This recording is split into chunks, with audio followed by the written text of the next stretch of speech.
guys, Sarah here from Highland Haven Australian Shepherds and Highland Haven Dog Training, and welcome to Season 4 of Dog for Thought. Joining me is my co-host, daughter, and dog trainer extraordinaire, Sophie. Hi, everyone. So it's been a while. We were trying to remember the last podcast, which is probably early May, right before Summer got here? Yes. Summer the person? Yes. So that was a long time ago. A lot has happened since May. A lot. We had a dramatic summer. Yes. It was negative, but also positive. It was a weird It was a net summer. positive. Yeah. The positive somewhat kind of made up for the negative a little bit. Well, because the negative all turned out okay. If the negative actually ended up being bad, then it would have been the worst summer ever. Okay, so Summer the person, who is Gary's grandniece, she came to us from college and stayed the whole summer with us, and then helped us with the dog training and our own dogs and the puppies and all of that. Yes, super helpful. So she came like middle of May, and then I guess the beginning of June. So Journey was pregnant during those first 2 weeks that she was here, and then the beginning of June, your dad, Gary, had needed open bypass surgery, open heart surgery. Mm-hmm. Suddenly. Yep. Had some heart issues, and they decided that they needed to do a double bypass on him, which was, Shocking. really shocking. Yes. So that was the beginning of June. So he was in the hospital for a week before he got the surgery, and then a week after he got the surgery. And then came home and went back for 3 days.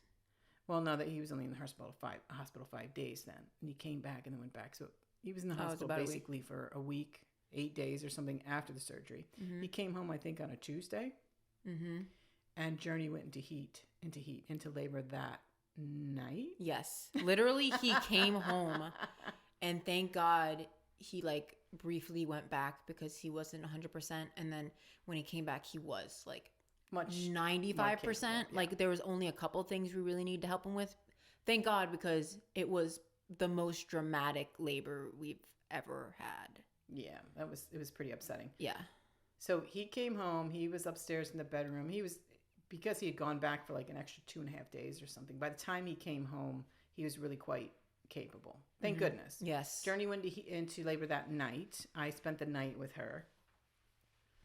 And she was not having her very normal labors. Usually Journey immediately has her water break, and then within 5 to 10 minutes, if not sooner than that, a couple puppies pop out. And her water broke, and it took an hour to an hour and a half before we saw any puppies come out whatsoever. And then once they started moving, they started coming out, and we started feeling better about the process. She was able to deliver 6 puppies with no issues, very regular. so she was in labor. And then we had Kent and Petey. They both had, Kent had both bent legs.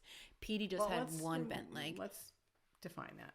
So people who didn't follow it or didn't see that story. So sometimes when puppies are in utero, they have poor placement for whatever reason. They get cramped up in where they are in the uterus. And these 2 puppies, their back legs were tucked up underneath them. For whatever reason, they didn't have room in there. And so the tendons and ligaments sort of stretch on one side of the leg and are contracted on the inside. Mm-hmm. So they were both pointed, or I guess Petey had one leg pointed, and Ken had both legs sort of severely, almost a 90-degree angle pointed in.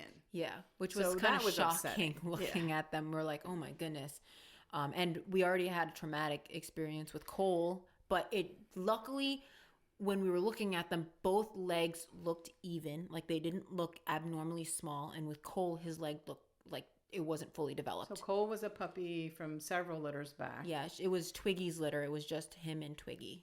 And so he had poor uterine placement. So this is a different dam, different sire, completely different bloodline. So this just happens sometimes. His leg, I think something got wrapped around it because it actually didn't grow. It was missing pieces.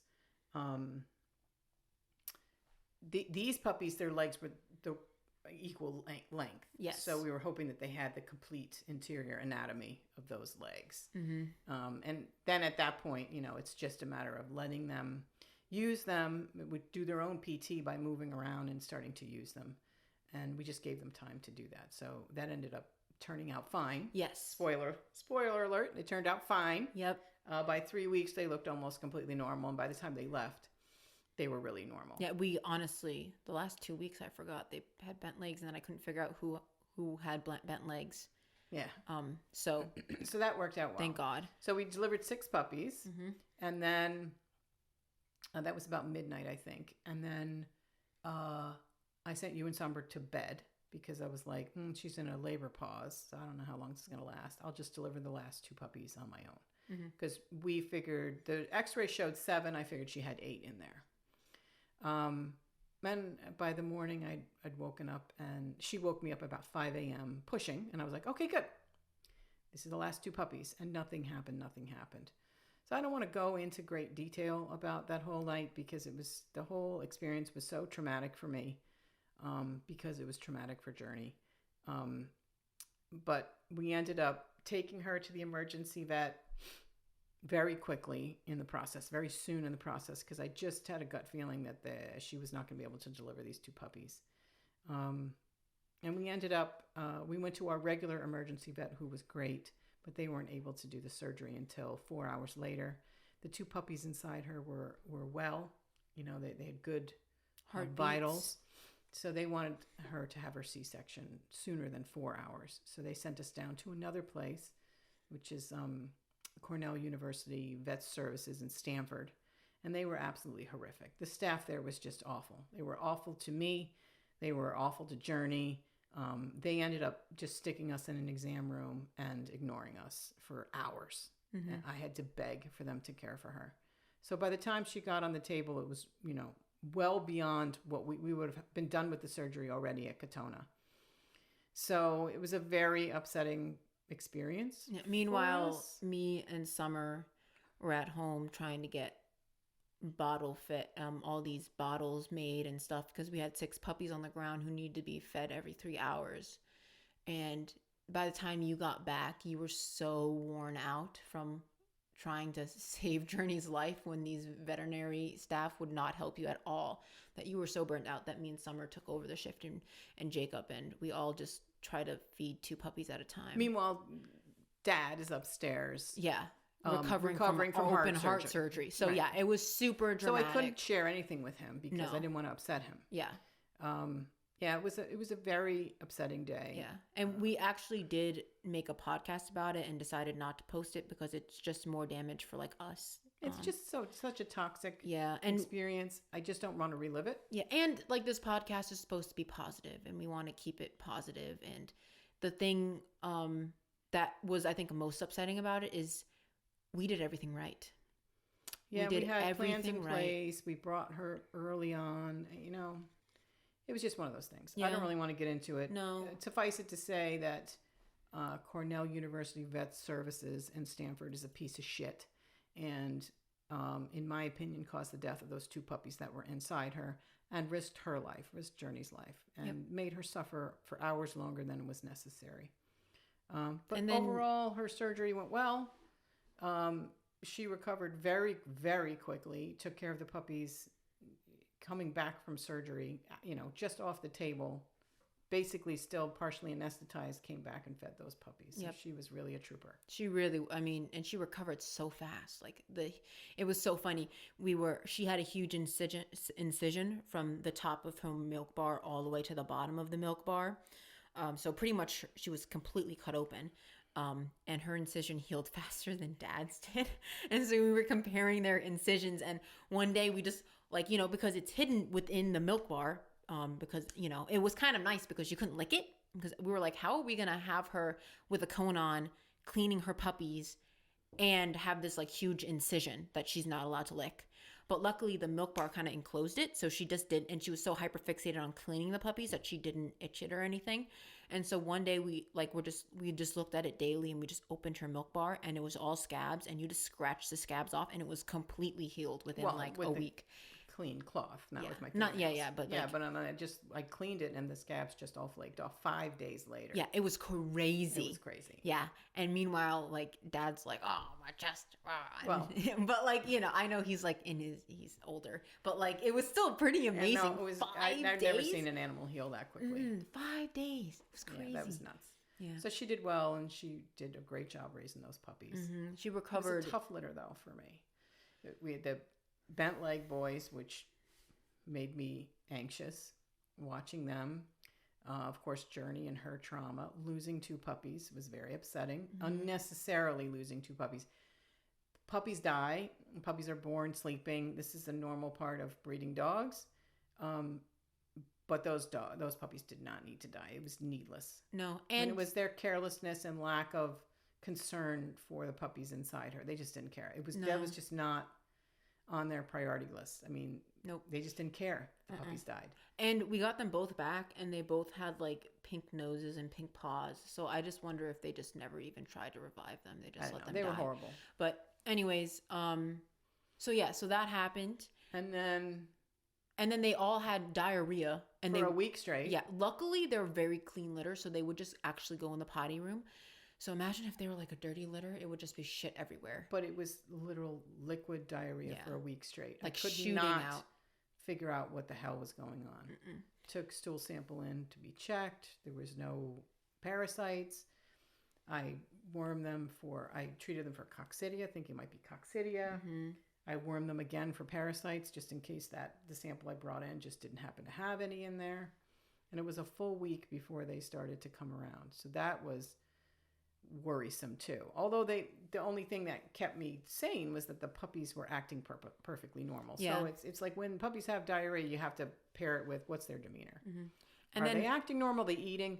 Then don't worry about it. And then literally right after that, then Bug got sick. Then Bug got sick. So it literally was drama the entire litter. And luckily the puppies is such a good litter of puppies. Like they weren't super barky or super stinky, and they used the bathroom, because if they were like anything out of the range of like perfect, besides them getting sick and all that stuff, which is, they can't control that. I mean, it was a good litter. No, they were very, very sweet. Yeah. And then Bug, one of the puppies, got a botfly larva in his neck. So he presented as quite sick. Yeah.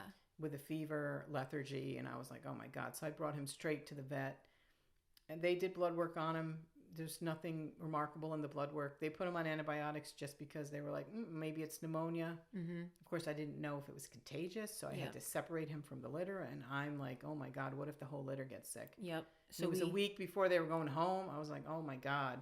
And then I went downstairs, and he was in a crate separate, and he was so like a sick baby animal of anything is just so sad, because they just have so much life when they're right about to go home, and he was just in there just so sad. He wouldn't even lift his head. He wouldn't even lift his head. It was so painful to watch. And so I went in there just to like see him and see how he was doing, and I was touching his neck, and I was like, why is this like a lump here?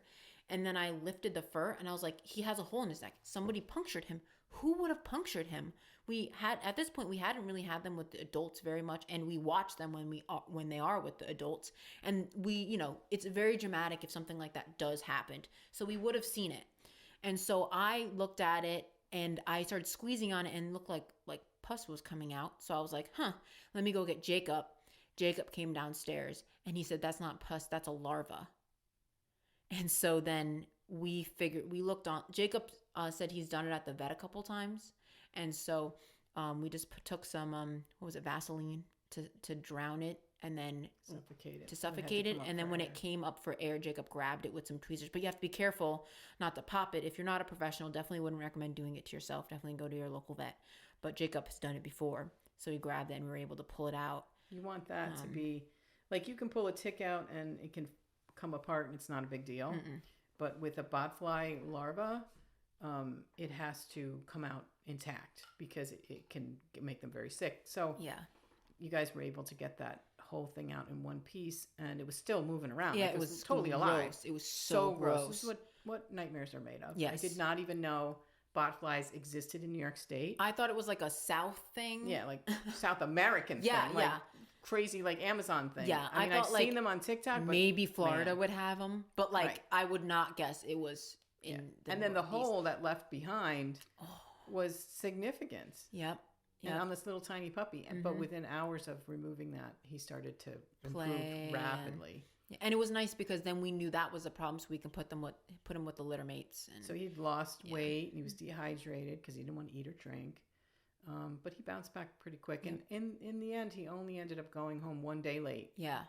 Which was amazing. And the owners, the new owners were completely aware of what was going on. And they were very understanding and, very willing to like power feed him and give him time to recover. But he was pretty much back to normal when he went home. Yeah. It was crazy how fast he lost weight, but then also how quick he put back on that weight too. It was. Which just shows you how fragile they are. I mean, it was a little tiny thing, but and then me and Jacob were talking about it. It's like such a little neck, so who knows? Maybe it was like pushing on his spinal cord or on his throat or something. So it probably was so uncomfortable, and it's moving in your neck. Ugh.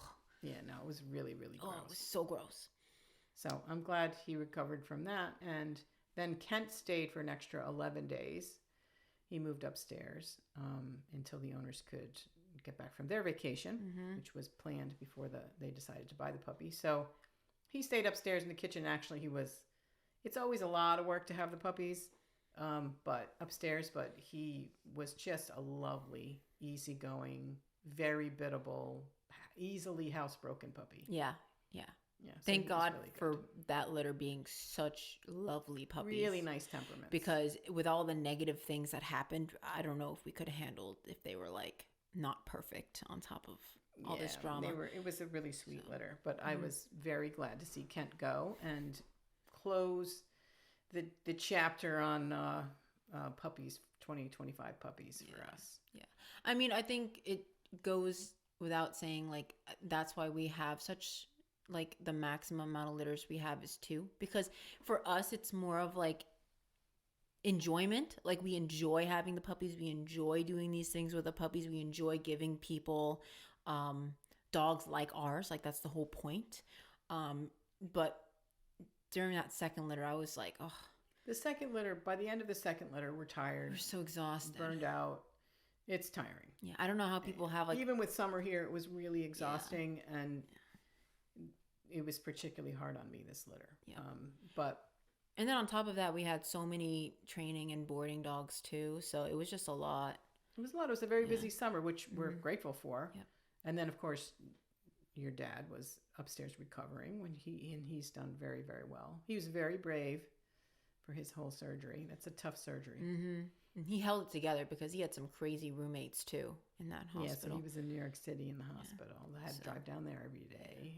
He really handled it very well. Yeah, it was a lot. And he's going back to work. Coincidentally, he's going back to work tomorrow. Yeah, the day after we record this. So he's all recovered and back to work. And on top of this, right before summer left, Ruby started declining. Yeah.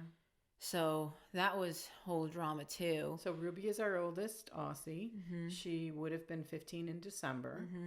So just shy of 15. Mm-hmm. She'd been declining for a while. Yeah, but it was like the last week, it was one of those situations where I was noticing her declining, and then my girlfriend was like, "Oh, Ruby doesn't look so good." And I'm like, "Yeah, I don't like she would stand in the middle of my bedroom and start like swaying back and forth looking at like the corner of the wall." And I was like, "Oh, that's neurological. I don't really like that." And then you mentioned that she was getting like just making weird noises and just like being weird and not like walking up the stairs easily and stuff. And then Dad mentioned she didn't look good. So it was just like a series of us all noticing that she was severely declining. And then one night, she just could not settle. She has a hard time breathing in general, and she was just panting. And she always can usually settle. I think she had been in congestive heart failure for the last year. I think so too. So a lot of heavy breathing, a lot of wheezing, and so she was just standing in the middle of my room, just wheezing and breathing super heavy. And I thought maybe she had poop because that's usually what happens is she has to poop. So I brought her downstairs and she did poop, had diarrhea. And I was like, okay, maybe that's it. Brought her back upstairs, was still doing the same thing, swaying in the middle of the room, whining and not being able to breathe. So I waited like 30 minutes and was like, oh, maybe she has to go again. So I brought her downstairs. She couldn't walk down the stairs. This was like 2 or 3 in the morning. Yeah, 2 or 3 in the morning. And she couldn't walk down the stairs, so I carried her down. She peed but didn't poop, and I thought that was unusual. And then I brought her up, and I decided to just stay upstairs with her because I was like, if she's, going to decline, I want to be there. I don't want to be sleeping. And plus, I couldn't sleep with her wheezing either way. So I just started watching Nat Geo Wild, and then she was just acting weird. So I was like, let me bring her downstairs again. And when I brought her downstairs, she definitely couldn't walk down the stairs, almost fell walking in general. Brought her downstairs. She just wandered around like she didn't know where she was outside. Carried her back upstairs. And when I put her down, she projectile vomited everywhere. And then as she did that, she had a neurological fit and looked like she was about to have a seizure and almost smacked into the walls. And I caught her and held her still. And then I went and got you and I said, I think Ruby's dying, because it was just very, the fact that she was unloading all of her body was shutting down. Yeah, her body was just shutting down. So then we went to our emergency vet. And so that was about 3 in the morning. 3 in the morning. So we could have waited until our vet opened up, 8:30, right? But I don't know. I just felt why does she have to suffer for the next several hours? Mm-hmm. So we took her back to Katona, our emergency vet. They were wonderful. Wonderful, yeah. You and I was sort of thought, in retrospect, we were we wonder if they thought we were weird because I just walked in and they said, can I help you? And I said, yeah, I have a dog who needs to be euthanized. They were like, okay. There's no discussion. No. I didn't want any advice. Mm-mm. This needed to be done. She was almost 15, which is very old for an Aussie. Yep. And she had a good long life. And we already were kind of mentally preparing ourselves for sure the week prior, because she just was not. She was definitely, her clock was ticking loud. Yeah. And I just, there's a saying that it's better a month too early than a day too late. I really believe that. Even if she could have had another month of quality of life, you're always risking a big traumatic event. Well, my fear was that with her breathing, I thought she wasn't going to get enough oxygen and then have a major seizure and die in she could all die this pain alone when you're not home. Yeah. Nobody deserves that. If I could prepare, I don't know. I feel really good about it, because I feel no matter what you do, if you time it super early, you feel bad about it. If you time it too late, you feel bad about it. No matter what, you don't ever feel good about it. But I feel in this case, I feel we literally 3 nights prior, she was downstairs in the kitchen. Jacob had his girlfriend. I had my girlfriend. We were, Summer was here. We were all joking around, and she was milling around. And I think Poppy was here too. We were having and she was just having a great life. And that's what I want her last memory to be. I don't want her last memory to be in my room, bedridden, shitting herself. Right. Because I want her to live longer. Right. That's just not how we do this in our house. I want my last memory and her last memory to be as positive as possible. And peaceful. And I feel we did that. And the emergency vet was, we could talk in a future episode about the current state of the veterinary industry, which I'm not pleased with. I know a lot of people aren't, because these big corporations are buying up these family-owned vets, and it's becoming very corporate. Mm-hmm. But in this case, I think it benefited us because they have a separate room specifically for euthanasia. They have a whole system in place. They only charged $267, which blew me away. I thought it was going to be $800 because it was in the middle of the night. It was an emergency vet. Yep. So we brought her in. They brought her in the back room. They put in her line in her leg. Mm-hmm. And then they bring her back into the euthanasia room, and there's a dog bed in there, and you can sit in there as long as you want. And when you're ready, you ring the bell. They come in. They put the sleeping stuff into the line, and they just go to sleep, and then they put the other, the heart-stopping medication, and it's very peaceful. Very peaceful. And they had a nice bed for her, and they were very organized about it. And you sit on the floor with them, and you're there with them. Mm-hmm. And, I will never understand people who don't stay with their dogs in that moment. Mm-hmm. Yeah, it's hard. Mm-hmm. But this is what you signed up for. This is like your Well, last act of kindness is to be there with your dog. you know, I'm probably gonna cry, but they dedicate their life to you, you know, and I just feel like the least you can do is be there during their dying day. And Ruby hates the vet, hates it. So the fact that I could like be with her and her last thought and vision was like to be in my arms Sure. is like means the world to me, means the world to her. And was it really hard? Yeah. But like this dog dedicated her entire life to us. She started everything. We wouldn't be in breeding, we wouldn't be doing Aussies. If she wasn't such a lovely puppy, we would have never had any more Aussies. You know, like she just started everything. And so like it was very emotional because it was like the end of like the beginning. You know what I mean? Mm-hmm. Of like she started all this. And even though like we never bred her in our breeding program, like she's the reason we have all these Aussies. And you know, I just wanted to honor her life. Yep. And I feel like we did. And I feel like I timed it right and I feel good about it. And she didn't know. She didn't know she was about to die. All she knew was she felt good and went to sleep. And like she could not fucking breathe. So like the vet came in and was just like, yeah, like let's give her this. And they have this little button and they're like, press the button when you're ready. And so like they came in and I was like, she it's ready. I'm ready. She's ready. Girl can't freaking breathe. She hates the vet. So the quicker I can rip the Band-Aid off, the better. We hit the button and the lady came and she's like, oh, we're not done. We're not even ready. We're making your medication. We'll be right. I was like, no worries. I just want to let you know that. They probably thought we were weird, but. Yeah, but I'm not playing with this. Like, this is very much so like she's suffering and dogs don't understand death, but they do understand pain. And the quicker I can take her out of the pain, the better it is for all parties. And then she came home with us and she's in the backyard and, I buried her, and we buried her with the 2 puppies. Because we brought the 2 puppies that died from Journey's litter. We brought them home and had them in the freezer. Yeah, this whole time. And so it's just too hot. Like, let's bury them with Ruby. So we buried the 3 of them together in the backyard. Yeah, which I know Ruby is going to be really mad when I see her later. She's going to be like, "You buried me eternally with 2 puppies. I hate puppies." Which I thought was funny. But yeah, so they're all in the backyard. She's buried in the backyard. Mm-hmm.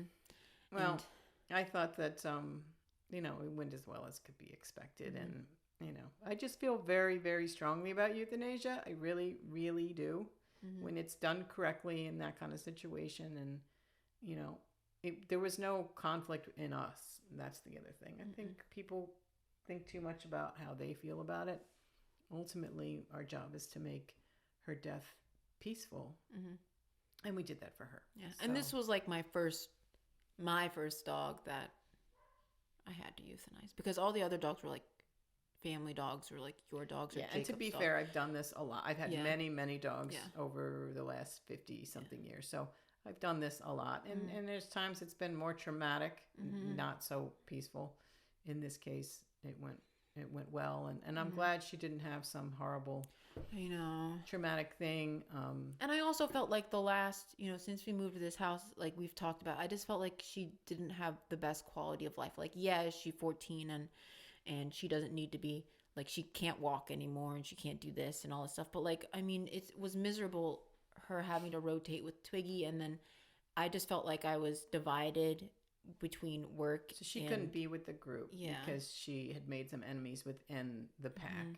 And she was also very fragile, very frail. So she couldn't be with other dogs. So that means she spent a lot of time alone in your room, which, you know, she slept most of the time anyway. No, she was a big sleeper, but still. But I didn't feel great about that either. That was not something that I felt good about. So, yeah, I think, you know, the euthanizing her, I felt good, for lack of a better word, because it aligned with my beliefs.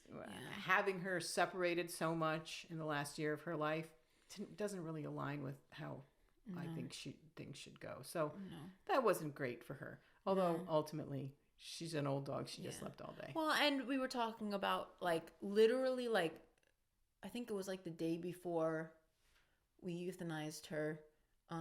We were just like, it was just one of those weird things like where we just brought her up on conversation we were at Jacob's birthday dinner, and we were just like, oh, she just had such a wonderful life, and we brought her on vacation with us, and we had all this like agility and things with her, and like we just did a lot with her. She's gone on more vacations than any other dog in this house. Well, yeah, because she was, one of 3, I think, at the time. Yeah. Well, and she went to work with you. Remember, she used to go to work, and she went to Clarkstown with you, and she went to the party rentals with you, like every day. No, she had a good life. She had a really good life. She went on vacation with me multiple times. She had a good life and a good death. Yeah. So, we all should be so lucky. Yeah. So now we're down to 8 dogs. And our goal is to not add any dogs, because you are going to be moving out probably in less than a year. And Jacob will probably be moving out in the next 2 years. Yeah. And we have to sort of not add any dogs to our current numbers at the moment. So we'll see. Yeah. It's sad, but we're definitely having a much older pack now. We can't really play fetch with them all together anymore because it's just too much for all the old dogs. So now the oldest dog is Remy. She's 12.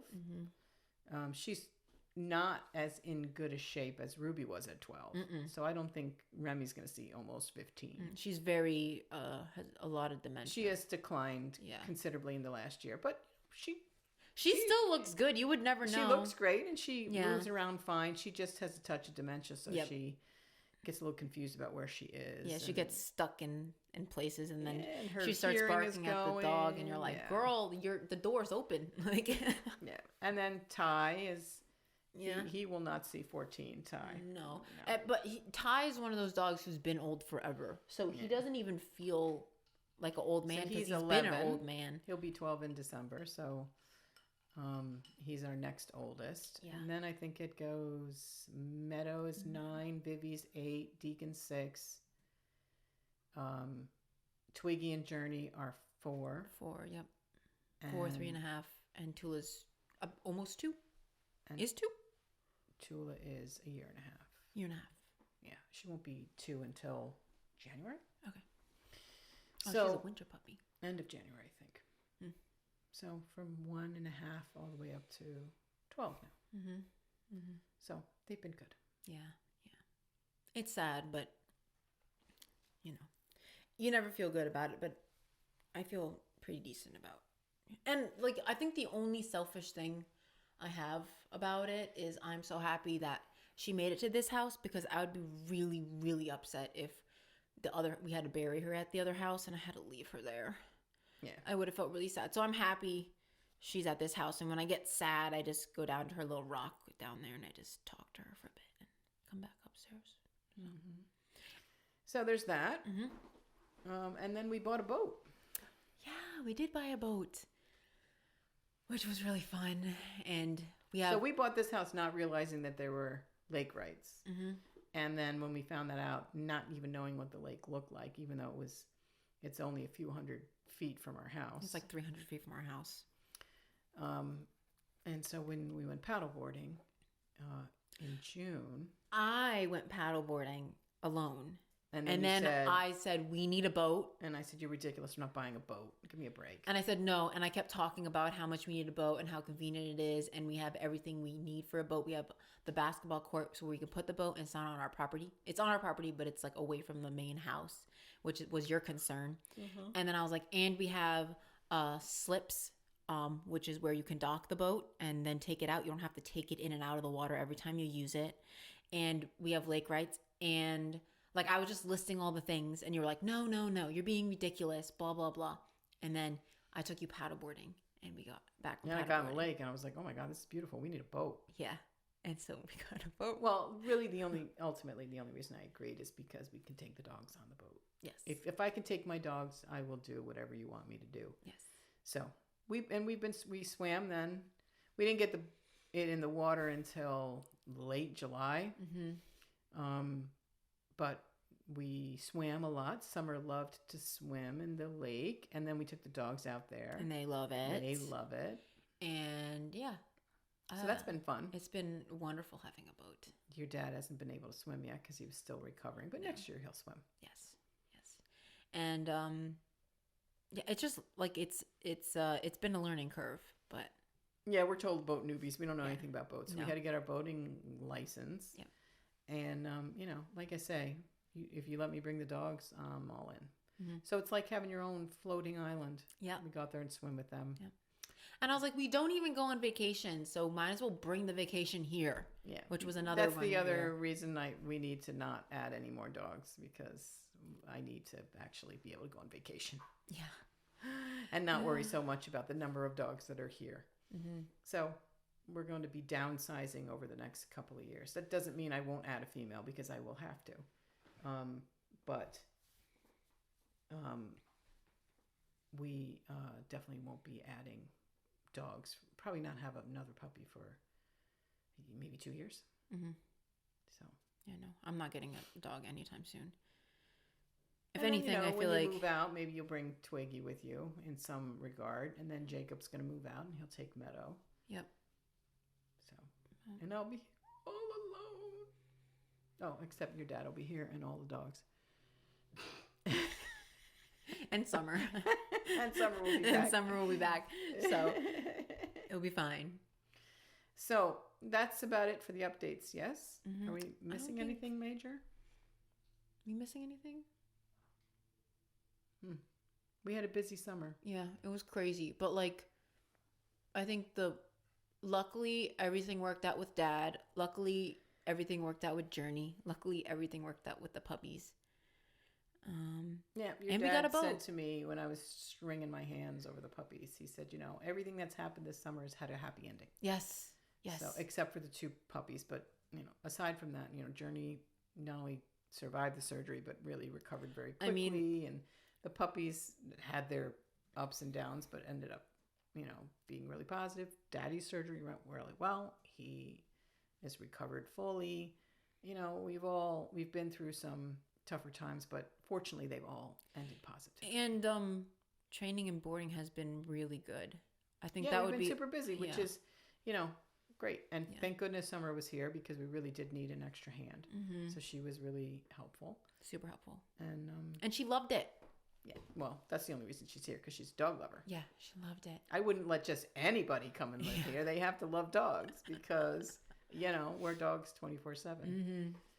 Yep. So we've had a busy and eventful summer, but It all ended, even though it was very dramatic, it all ended positively, thank God. well, I guess maybe except not Ruby, but it was a positive end of a really good life. Yeah. Look at it that way. Yeah, that's how I see. I mean, it sucks, but And my friends are the best, because one of my friends made me like a little, eventually I can make a little flower garden for Ruby down there. I'm gonna wait until next summer. Mm-hmm. And then my other friend painted me a photo of Ruby. Mm-hmm. And then my girlfriend made me like you could put her collar in it with her face on it. Yeah, so you have So I have some memorabilia. My mom's like, after this, you're going to have a shrine of Ruby.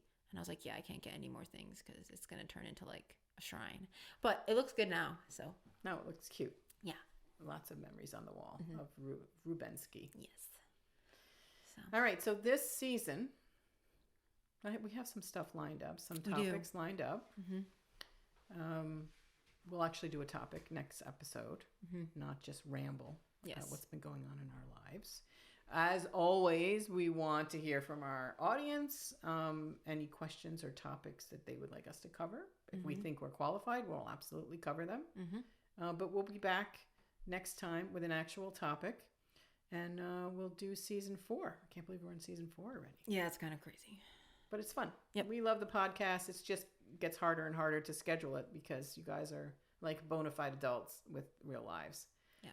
So, and we're busy. The business is busy Kicking this off. time of It's year. been doing good. Yeah. So Yeah, so can't complain. Mm-mm. All right, so maybe we should wind it up. Mhm. All right, so we'll see you guys next time on Dog for Thought. Thanks for tuning in. Bye. bye.